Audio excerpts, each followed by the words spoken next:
Namhlanje sizonikeza abantu ama-title deeds. We're here before lockdown. We issued our title deeds, and then we promised those that did not receive title deeds at that time that we are going to come back because we were in the process to finalize more title deeds for this area.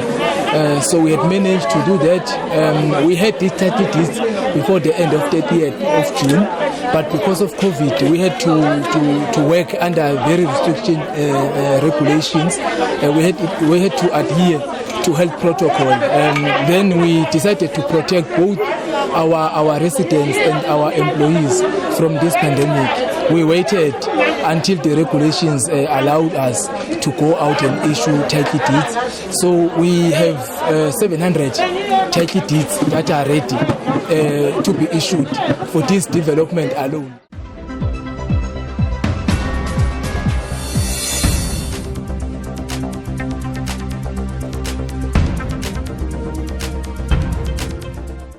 Ngithola ukujabula nami izazi ukuthi ngikupha ngikhona ngingazi ukuthi ngathi ngingumuntu ongenela entweni ngizazi ukuthi ngifree ngikhululekile.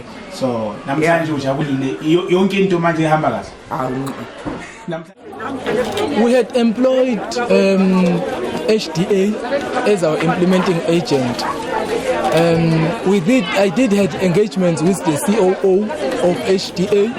She submitted a report to us indicating the cause of the delays. The delays was mainly due to the processes of SMMEs, recruitments, the CLOs, and there were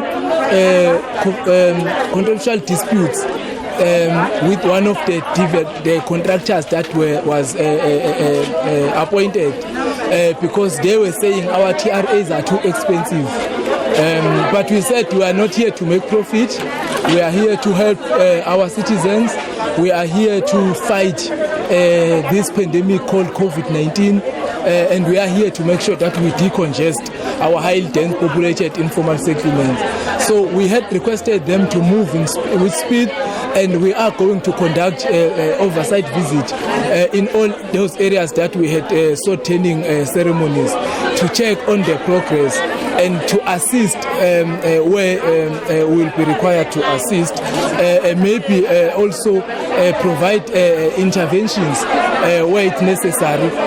But HDA is our implementing agent, and up to so far we are not happy with the progress to that development, but we have accepted their reasons because it was not the fault on their side, but they had to satisfy all the needs of our residents where the local empowerment is concerned. Well, I can't comment much on that because I do not know the supply chain processes of HDA, but one thing that I'm aware of is that they have a panel that they are using. So if there were no companies from Diepsloot in the panel, I don't think then it could have made their job easier for them to appoint companies from Diepsloot. So, but hence they want to make sure that they get SMMEs from the local community. They source local labor from local community because they want the residents of Diepsloot community to benefit in the project. As the department in our scorecards, and when we set our targets, we always take into cognizance that in the process you might get distractions.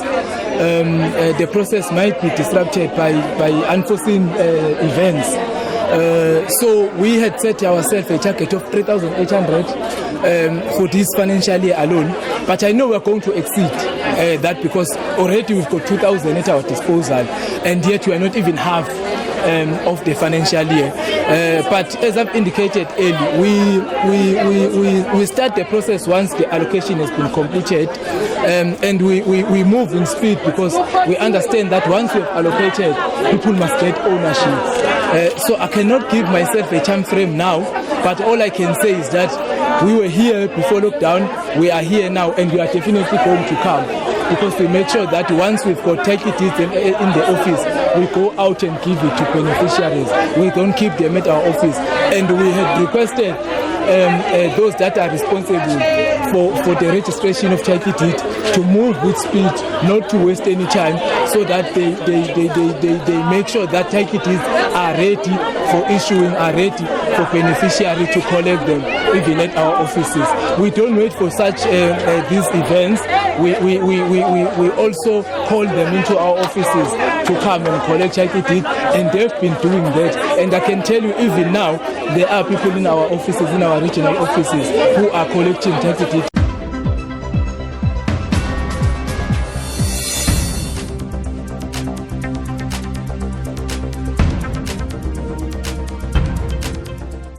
Thanks to Councillor Umthembula, so I'm aware of those issues. Some of them, they tend to be political. I'm not sure how true is that. They'll tell you that since that section of Diepsloot belongs to Ward 96, they call it is the DA area. Hence, when you have to deliver service as government, that is not a DA area.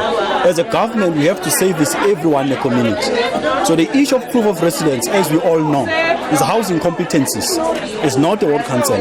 However, ward councillors, they do assist from time to time in between.